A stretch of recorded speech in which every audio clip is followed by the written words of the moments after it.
ہر انسان کی زندگی میں روز صبح ہوتی ہے، وہ نیند سے بیدار ہوتا ہے اور تیار ہو کر معاش کمانے کے لیے گھر سے نکل پڑتا ہے۔ روزانہ یہی روٹین ہوتی ہے۔ اسی معمول میں دن، ہفتے، مہینے اور سال گزر جاتے ہیں۔ ضرورتیں ختم نہیں ہوتی اور مسائل روز ایک نیا رخ اختیار کر لیتے ہیں۔ اسی تگدوں میں نامعلوم کب انسان اپنے آپ سے اور اپنے رب سے دور چلا جاتا ہے۔ خالق سے دوری اور مادی چیزوں کی قربت انسان کی روح کو بے چین کرنا شروع کر دیتی ہے۔ وہ اس بے چینی کو ختم کرنا چاہتا ہے۔ دوستوں کی محفلیں، عمدہ کھانے اور خوبصورت جگہوں کی سیر، کئی طرح کی تدابیر اختیار کرنے کے بعد بھی اس کو سکون نہیں ملتا۔ حالانکہ سکون کا بڑا آسان ذریعہ ہے اپنے دل کو رب کی چوکھٹ پر سجدہ ریز کروانا۔ جب وہ ایسا کر لیتا ہے تب ہی وہ حقیقی سکون سے سرشار ہو جاتا ہے۔ ناظرین، رمضان ایک ایسا مہینہ ہے جس میں اللہ تعالیٰ اپنی رحمت کے دروازے کھول دیتا ہے۔ رمضان کی ہر گھڑی میں رحمتوں کا نزول ہوتا ہے۔ ایسے میں وہ لوگ بڑے خوش قسمت ہوتے ہیں جو اپنی مصروفیات کو کم کر کے اللہ تعالیٰ کی طرف متوجہ ہوتے ہیں اور اس ذات باری سے لو لگا کر اپنے دل کو دنیاوی کثافتوں سے پاک کر لیتے ہیں۔ رمضان کے بارے میں اللہ تعالیٰ کا ارشاد ہے: اے ایمان والو، تم پر روزے فرض کیے گئے ہیں جس طرح تم سے پہلے امتوں پر فرض کیے گئے تھے تاکہ تم پرہیزگار بن جاؤ۔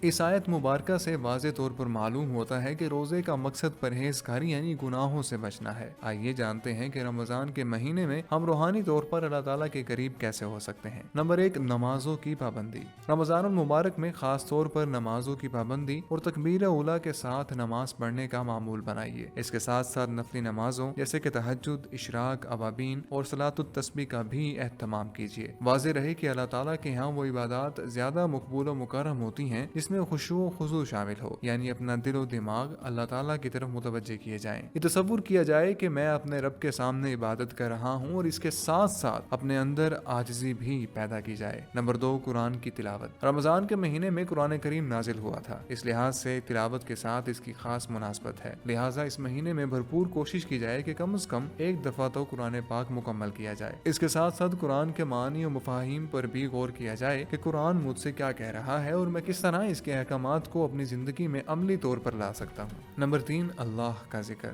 اللہ کا ذکر دلوں کو تسکین دیتا ہے۔ چنانچہ قرآن کریم میں ارشاد ہے: جان لو کہ اللہ کے ذکر سے ہی دلوں کو سکون ملتا ہے۔ اسی طرح آپ صلی اللہ علیہ وسلم نے فرمایا: جو کوئی استغفار کو اپنے اوپر لازم کر لے تو اللہ اس کے لیے ہر تنگی سے نکلنے اور ہر رنج سے نجات پانے کی راہ ہموار کر دے گا اور اسے ایسی جگہ سے رزق عطا فرمائے گا جس کا وہ تصور بھی نہیں کر سکتا۔ رمضان المبارک در حقیقت اللہ تعالیٰ کی طرف سے ایک بہترین تحفہ ہے۔ اس ماہ مبارک کو غنیمت سمجھتے ہوئے زیادہ سے زیادہ اللہ تعالیٰ کی طرف توجہ کرنی چاہیے۔ اپنے گناہوں پر استغفار اور زندگی کو رحمتوں سے بھرنے کے لیے اللہ تعالیٰ سے بھرپور دعائیں کرنی چاہیے۔ یہی وہ مہینہ ہے جس کی بدولت انسان کا باقی سال بہترین گزرتا ہے۔ لہٰذا اس رمضان اپنی روحانی زندگی میں ترقی ضرور کیجیے۔